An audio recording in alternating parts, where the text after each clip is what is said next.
Al-Fatihah. A'udzu billahi minasy syaithanir rajim. Bismillahirrahmanirrahim. Alhamdulillahirabbil alamin. Arrahmanir rahim. Maliki yaumiddin.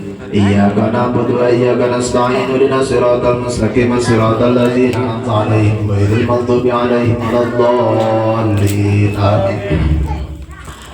Bismillahirrahmanirrahim. Fa'amman nufusu, maka adapun kezaliman jiwa, falaha, maka ialah kezaliman jiwa, ahkamun, adapun beberapa hukum, adidatun, batasan, fi misli qatlil amdi, di dalam semisal membunuh secara sengaja, wal khoto'i, dan kesalahan, wujubil qadi, dan wajib qisas, wadiyati, dan diyat, wal kafarati, dan kafarah, wa ghairi dalika, dan selain dari itu, mimma, dari sesuatu, wa adapun ma mazkurun, ialah disebutkan fi kutubil fikih, di dalam kitab-kitab fikih.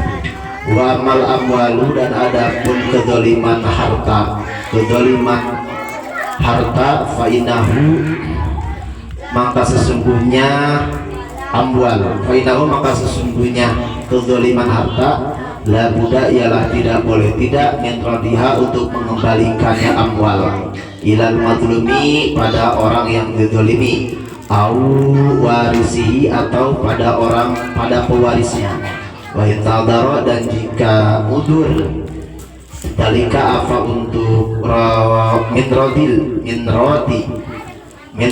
ilal madlum, lam yabqa, dan tidak, maka tidak tetap ghairul tasadduqi, apa selain sedekah, biha, dengan amwal, an sahibiha, dari orang yang mempunyai harta, ala madhabiman, atas madhab orang, yaro, yang melihat, yaro, yang menetapkan, atau yaro, yang mengitikadkan, siapa man dalika, pada itu pendapat. Fin azaja, maka jika apas andradil madzalimi, untuk mengembalikan pada orang-orang yang dizalimi, fal yastaksir, maka hendaklah memperbanyak, minal hasanati, dari kebaikan, allati, yang iwafa, yang memenuhi, minha, dari kebaikan, al-qurama, orang yang dihutangi, ingdal mizani, ketika ditimbang, wa ila, dan jika tidak, fal yatahab, maka mempersiapkanlah, siapakah, maka mempersiapkan siapa orang, litahamu li asmali mazlumi, karena untuk menanggung, bebannya orang yang didolimi, wauzari, atau dosa-dosanya orang didolimi, yaumal kiamati, di hari kiamat. Alhamdulillah,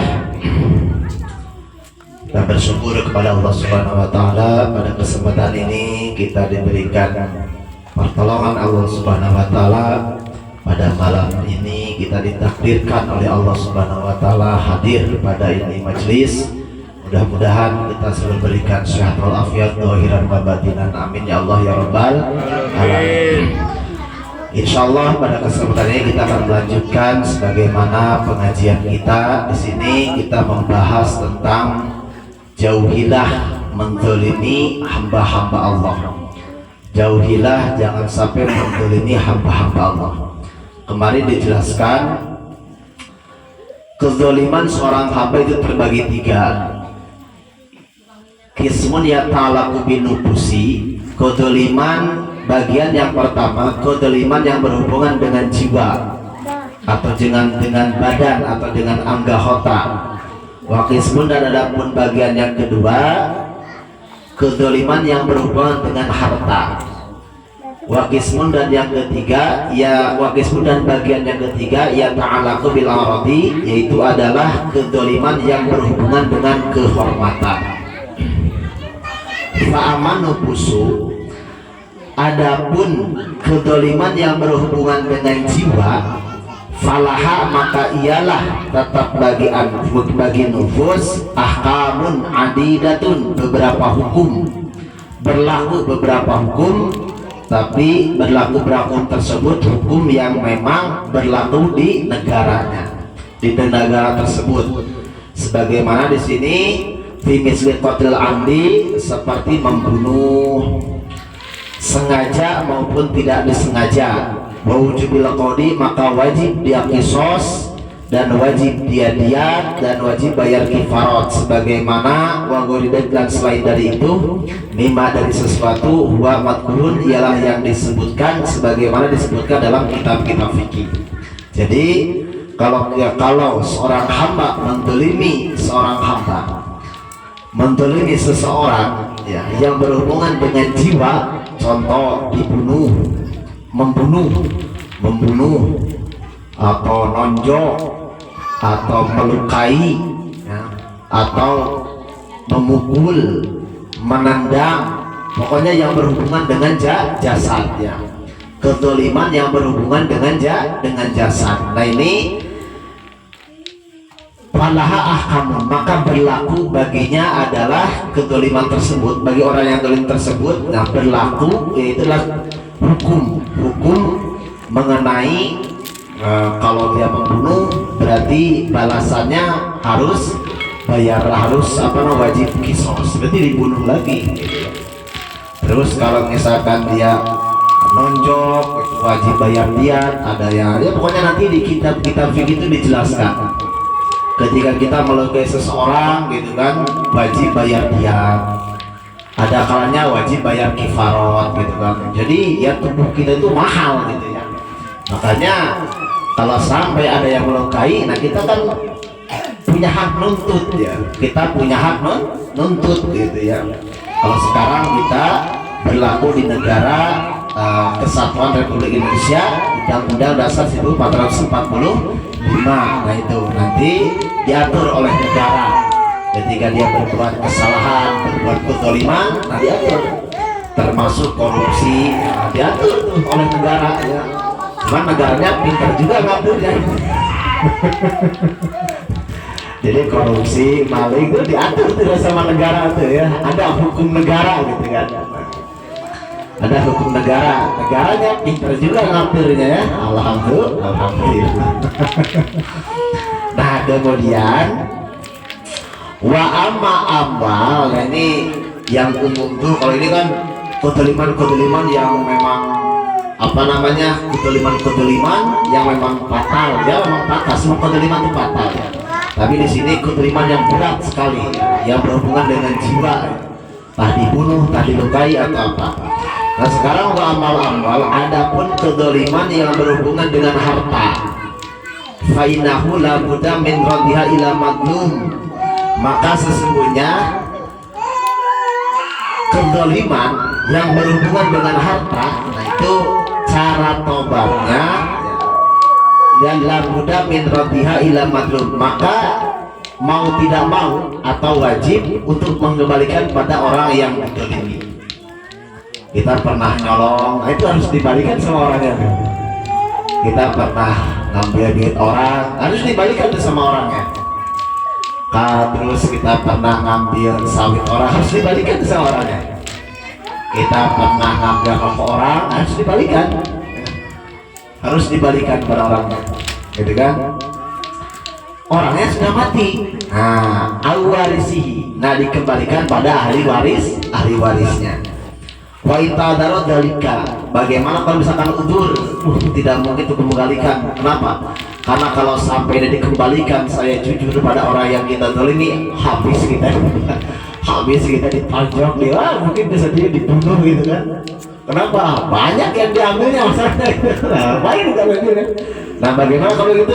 Lam yabqa ghairu dari atas saduku biha an soibiha an madhabil manjaroka. Nah ini ada pendapat ketika kita tidak memungkinkan untuk mengembalikan harta tersebut, maka kita ada pendapat ulama yang lain untuk memperbanyak sedekah.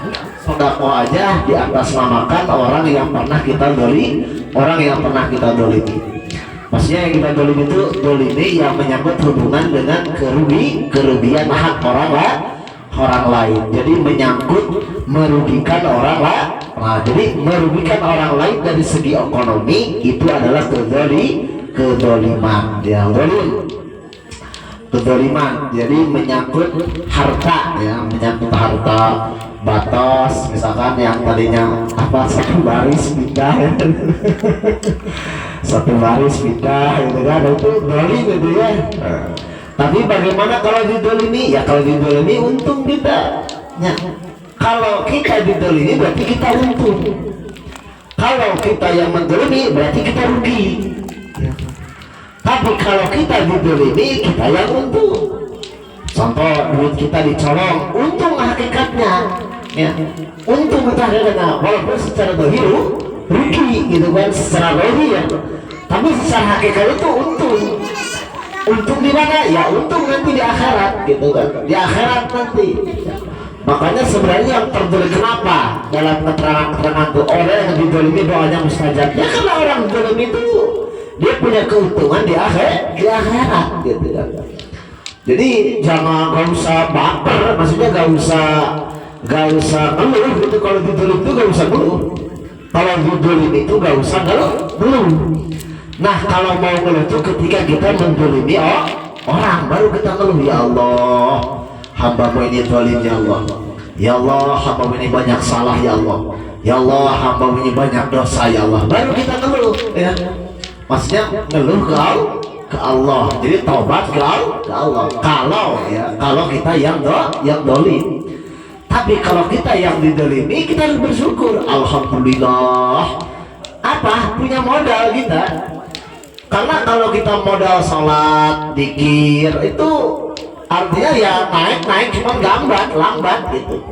Tapi kalau modal kalau modal didolimi orang, modal disakiti sama saudara, didolimi sama saudara, didolimi sama keluarga, didolimi sama tetangga, didolimi sama yang lain gitu kan. Nah kalau didolimi kita yang untung gitu kan. Tapi kitanya jangan baper, merasa terdolimi padahal sebenarnya nggak dolim, cuma baper aja. Ini yang betul-betul didolimi ya. Jadi gini, kalau didolimi berarti kita yang untung. Tapi kalau kita yang mendolimi ya berarti kita yang rugi. Contoh ya, harta kita diambil sama orang, berarti kan didolimi. Nah itu hakikatnya kita untung, berarti kita punya modal di akhirat ya, kita punya modal di akhirat. Tetapi kalau kita yang ngambil hak orang lain, kita yang rugi. Ruginya mana? Ya rugi di dunia, rugi di akhirat. Nah bagaimana cara tobatnya? Itulah harus dikembalikan. Sering saya sampaikan, kalau lebaran itu ya lebaran yang aslinya minta itu harus disebutkan kesalahannya. Pak mohon izin, mohon izin Pak, saya banyak salah Pak. Banyak salah, apa salah kamu?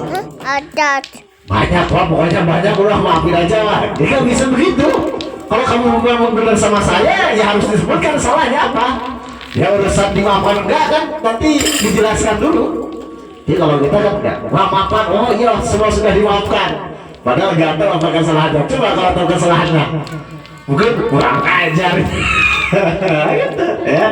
Jadi aslinya kita mengembalikan hak orang itu harus disebutkan kesalahannya. Wah maafin saya Pak, kenapa? Jadi dodos yang kemarin hilang itu diambil saya Pak. Jadi kamu, saya udah nyari-nyari kemana? Nah itu nanti urusan bapak itu. Entah mau dia minta kembalikan atau mau ditonjol, itu terserah hak dia gitu kan. Yang penting kita sudah, artinya kita minta dihalalkan. Tapi ini ada cerita dulu ya. Ini ada cerita dulu. Yang sering saya ceritakan. Jadi komunikasi antara iblis dengan Fir'aun itu yang sering saya sampaikan. Kata iblis ke Fir'aun, "On, saya sama kamu jelekan mana On?" gitu kan. Kata Fir'aun, "Jelekan kamu iblis." Kenapa? Karena kamu durhaka pada Tuhan. Kata iblis, "On, jelekan kamu lah On." gitu kan. Kalau saya kan tetap mengakui Tuhan. Ya lebih jelek kamu On. Kenapa? Karena kamu ngaku Tuhan. Kalau saya tetap mengakui Tuhan, cuma saya durhaka, gitu kata iblis. Tapi kalau kamu On lebih jelek, kenapa? Karena kamu ngaku Tuhan. Kata Firaun, tapi iblis ada yang lebih jelek daripada kita berdua iblis. Kata Firaun ke iblis, ada yang lebih jelek daripada kita berdua. Kata iblis, siapa? Orang yang tidak mau memaafkan kesalahan, orang yang tidak mau memaafkan kesalahan seorang hamba itu lebih jelek daripada kita. Jadi lebih jelek daripada Fir'aun dan iblis. Orang yang tidak mau memaafkan kesalahan. Jadi orang yang tidak mau memaafkan kesalahan itu lebih jelek daripada iblis dan Fir'aun. Nah, makanya sebelum kita minta maaf kepada siapapun, buka lebar-lebar pintu maaf kita. Semua maafkan. Orang yang pernah ngambil duit saya maafkan. Orang yang telah nyaci maki saya maafkan. Orang yang pernah dolimi saya maafkan. Pokoknya buka lebar-lebar. Sebelum kita minta maaf sama siapapun, nah, buka lebar-lebar pintu maaf untuk siapapun. Nah, itu justru jalan tercepat ya. Jalan tercepat menuju Allah itu ya diantaranya apa? Diantaranya yaitu tadi, diantaranya al-afwa, yaitu apa? Pemurah ya, pemaaf. Udah maafkan sudah. Kayak Gus Dur, maafkan lupa enggak lah. Jadi sudah dimaafkan Gus gitu kan? Maafkan lupa enggak? Artinya begini, maafkan bukan artinya harus dilupakan ya. Jadi dimaafkan itu bukan artinya harus dilupakan. Tapi ya maafkan bukan harus dilupakan. Kenapa tidak boleh dilupakan? Gak mesti harus dilupakan, karena untuk jadi pelajaran. Jadi maafkan sudah. Orang yang pernah mendolimi kita, maafkan sudah. Terus bagaimana Pak Ustaz kalau saya pernah mendolimi orang? Banyak sedekah, banyak sedekah, banyak berbuat baik, banyak zikir, banyak sedekah gitu kan. Makanya saya tuh lebih cenderung dengan kondisi bagaimana kondisi keadaan kita. Ya pokoknya banyak-banyak berbuat baik, banyak-banyak sedekah. Jangan pernah merasa cukup dengan sedekah. Jangan pernah merasa cukup dengan kebaikan. Terus aja, terus. Jangan bosan-bosan.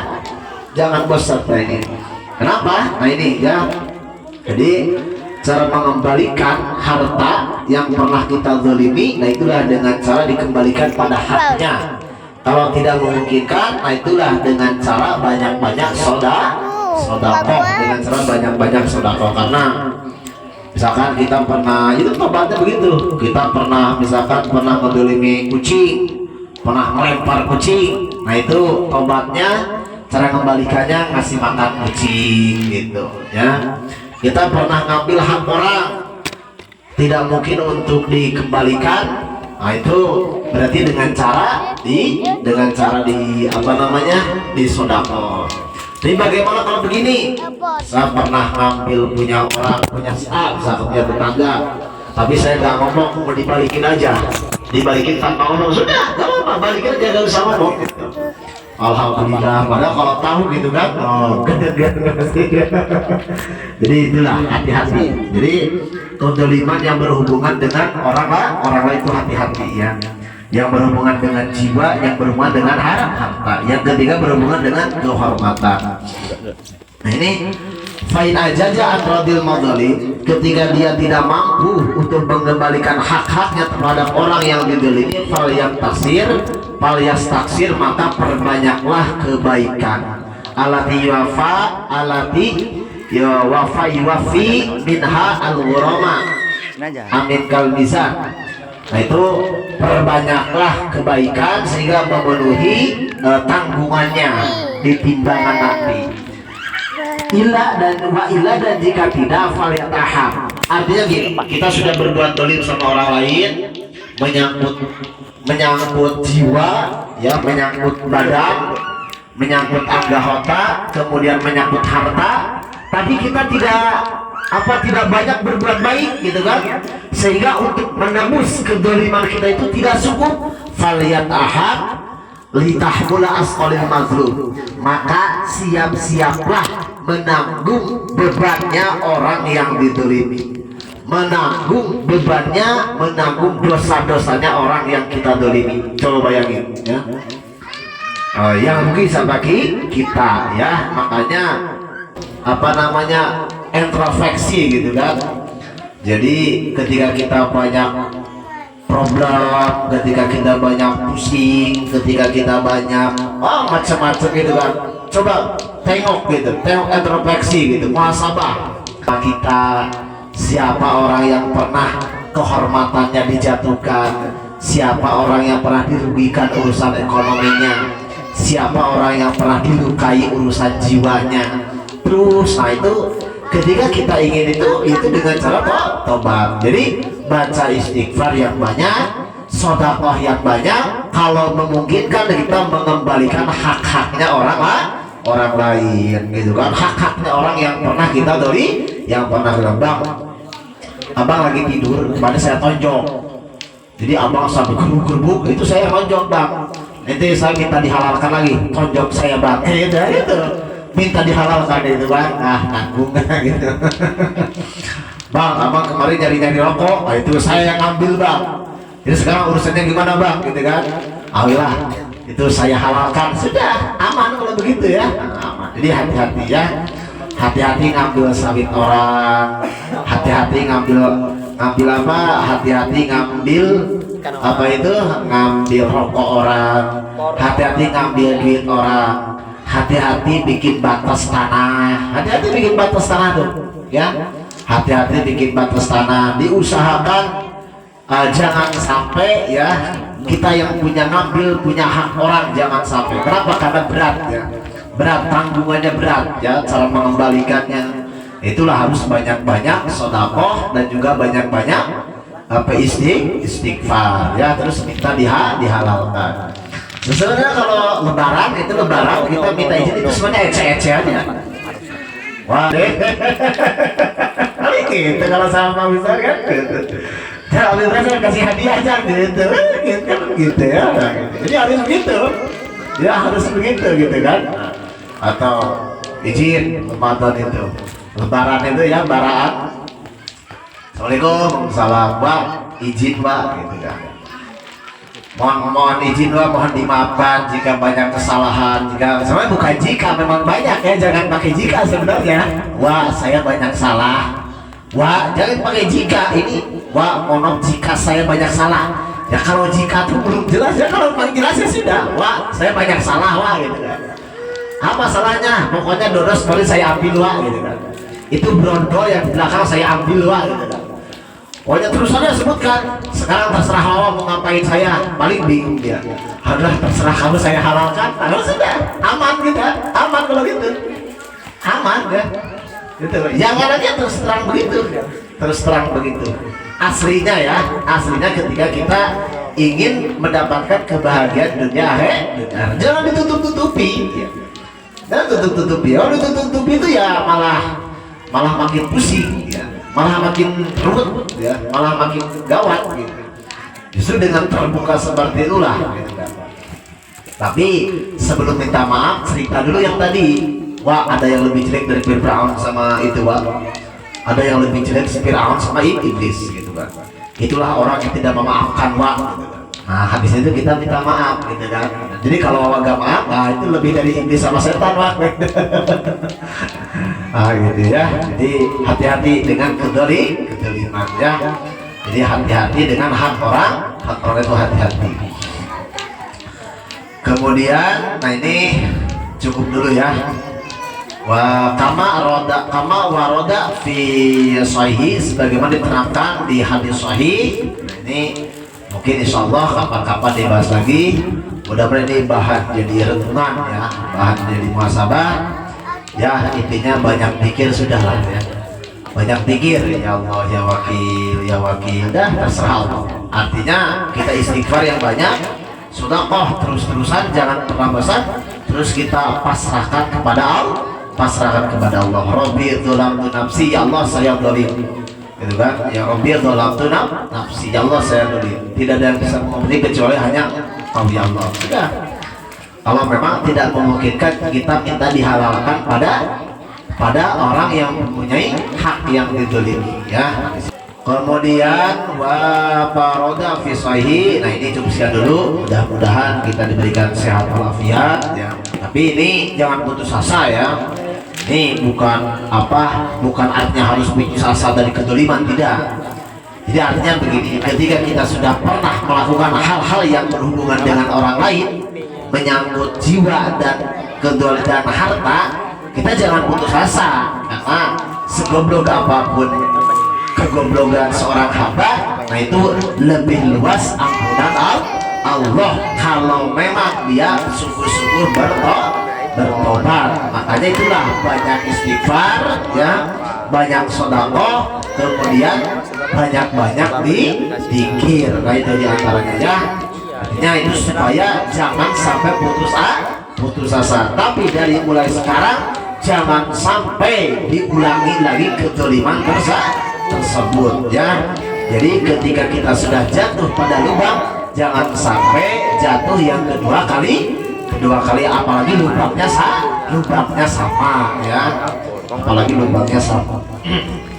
Nah ini cukup sekian dulu. Mudah-mudahan Allah berikan kita istiqomah, Allah berikan kita keberkahan dunia dan akhirat, Allah berikan kita pertolongan selalu, sehingga kita selalu dilindungi oleh Allah Subhanahu wa Ta'ala. Amin ya Allah ya Rabbal alamin. Yang paling penting kita senang ya, senang dunia akhirat. Jadi jalani kebaikan dengan senang. Nah insya Allah kita akan selalu senang, terus disenangi, sodakohnya disenangi, pikirnya disenangi ya, terus bantu orangnya disenangi. Insya Allah adalah kesenangan yang membawa ke akhirat.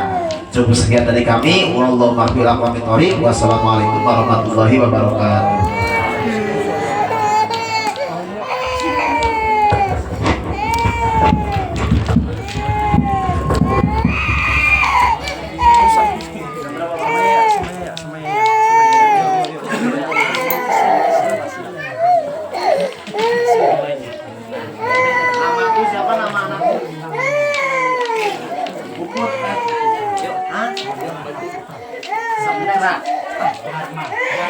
Dharma Saputra.